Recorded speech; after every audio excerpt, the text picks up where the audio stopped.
Hey guys, I'm the one you lost, and in this video I'm going to show you how I made this artwork of Callie from Hololive. So in this particular video, we are kind of exploring a more perspective-based pose and situation. I actually, when making this, I found a reference for kind of a unique looking pose.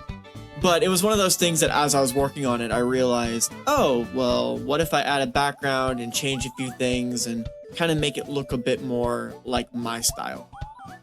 So that was the overall goal. I started off being way too close to the original reference, and I had to like go in and kind of adjust things a bit more because it was just way too close to what I was referencing.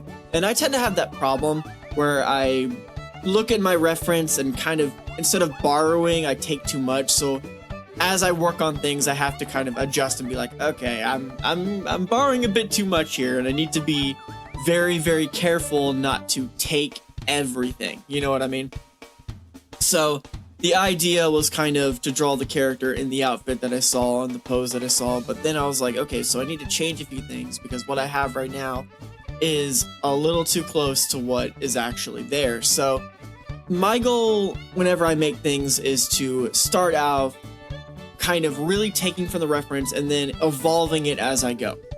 Because the thing about artists is we are recreating a lot of things that already exist. So our goal when innovating is to take what we see and change them slightly and kind of figure out how to make it our own thing. So the way I did it was I had her kind of like opening up a drawer for like a selfie, say she's in a mirror. And then later on I decided, okay, so what I'm going to do is I'm going to have her in like this big like open room. Maybe she's opening up a dresser with a mirror in it. And it was hard for me to figure out what I was going to do because the reality was the background was something that I didn't plan for at first. So I had to like go in and retrofit it in later. And I actually don't recommend that. I don't recommend retrofitting a background after you draw something, because the reality is you're gonna deal with a lot of issues when doing that.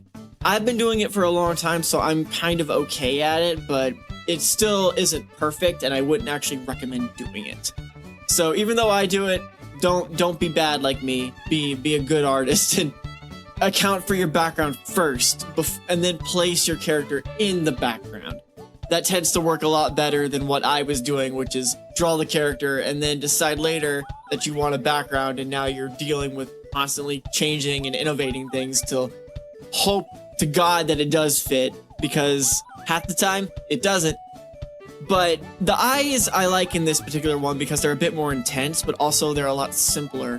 And I find simple eyes tend to look a lot better than overly complicated ones. I used to do overly complicated ones and people really liked it, so I might go back to doing that, but personally I like to simplify the eyes. I think it looks a lot better. But yeah. Also, if you notice, my voice sounds a little bit deeper. I got a new microphone that kind of picks up the bass of my voice a bit more. Also, I'm a little bit congested, so that could also be in the reason why my voice might sound a little bit deeper, because my voice isn't typically where it is right now. This is actually me kind of lowering it to be more comfortable, because typically my voice is up here, and this is where I like to be, because this is my excited voice. This is where I like my voice to be. It's where I am through most of my life. But when I'm calmer, it's a bit more down here. So this isn't actually my natural register. Typically I'm much higher, but for this particular video, let's just go a bit lower because I'm not so high energy today. But now we are drawing in the base colors, and if you've been watching my stuff for a while now, you'll know that I like to go with desaturated colors and then add the saturation back in later with post-processing. And the way I do that is with things like tonal curve. We also use color balance and the hue and saturation layer. And that's basically the rough of it. So what we're going to start doing now is there's going to be, after I get all the base colors in, there's going to be a cut. And if you want to know how I did the background, I'm just going to be honest with you. I used a 3D asset, and then I converted it to lines and tones. And unfortunately, I accidentally cut that out because I was kind of trying to get the background created first before I did anything. But just know that the background isn't hand-drawn. It's a 3D render that I converted to lines and tones and then added color on top of. So don't think I'm this wizard that like is able to draw crazy detailed backgrounds. The reality is most of my backgrounds that aren't organic but are actually like structured and uniform are 3D assets that I convert to lines and tones, and then I draw over it and render over it. See? So the background actually isn't all that complex, but the 3D asset made things a little bit simpler, so that's how I did things. When I was working on this, I wanted the light to be behind her, shining through the windows, and kind of create this intense lighting that I really, really love. And you'll notice in a lot of my works, I do very warm lighting. And that's because I prefer warm lighting. Warm lighting is one of those things that I adore. I like cool shadows, warm lights. That's the basics of all my artwork.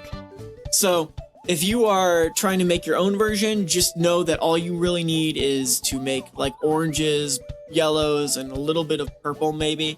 And that'll get you through most of your warm lights. And the way you're gonna kind of articulate that is with an add glow layer using an airbrush and a very saturated color.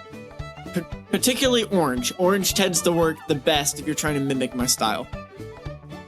And actually on that topic, I would actually recommend that if you like my style, copy it. Seriously, do it. Take my style. Do whatever you want with my style and then learn from it and then make it your own. Because I've seen a lot of artists get like very protective over their style, like they think that people can't learn from it or that they shouldn't learn from it. The reality is a style is a building block to what becomes your personal style. For the most part, if you learn other people's styles and you start meshing them together, you'll get your own unique style. You'll start to like develop something uniquely yours when you take from things that you like and then kind of cram it all together into something that's uniquely you and something that you love. That is honestly the secret to creating your own unique style, is just steal from others until eventually it turns into something that is uniquely you. So that is only to say, please don't be discouraged if an artist gets upset at you for taking their style, because the reality is they shouldn't be upset about that. Because the way they got their style was by borrowing things from other artists as well. So anytime an artist gets on a huff about you borrowing or learning from their style, just don't even worry about it. Honestly, them being upset about it is pretty immature as an artist. For the most part, as artists, we should welcome people learning from our styles so that they become something wholly them and something amazing in their own right. So that's to say, you have my permission to do whatever you want with my style and learn and grow and become an amazing artist, because that's honestly, as somebody who teaches art, all I want is to see people grow and learn and develop into something them. So if you like this video, like, comment, subscribe, hit the bell. Thanks for watching the whole way through, and I'll see you guys next time. Bye.